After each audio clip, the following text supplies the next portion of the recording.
ଖାଇଲେ କଣ? Hello hello କଣ ଖାଇଲେ କଣ? ବାପା ଅଛନ୍ତି ବାପା 100 ଟଙ୍କା ଦେନି ଗୋଟେ କାମ ଅଛି। ବାପା ବାପା 100 ଟଙ୍କା ଦେଇଦିନି। ଆରେ କାଲି ବା ତତେ 100 ଟଙ୍କା ଦେଇଥିଲି। ଗୋଟେ କାମ ଅଛି।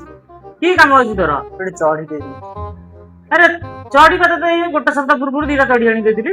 ମୋର ନୁହଁ ସାଙ୍ଗ ସାଙ୍ଗର ଚଢି କଣ ହବ ଯେ? ତାର ପଇସା ନଥିଲା ତ ସେଇଥିପାଇଁ ଚଢି ଦେଇନି। ତାର ପଇସା ନାହିଁ ତୁ କଣ ତା ବାପ? ତାର ବାପ ନାହିଁ କିଏ? କହୁଥିଲା ନା ଦେଇଛି।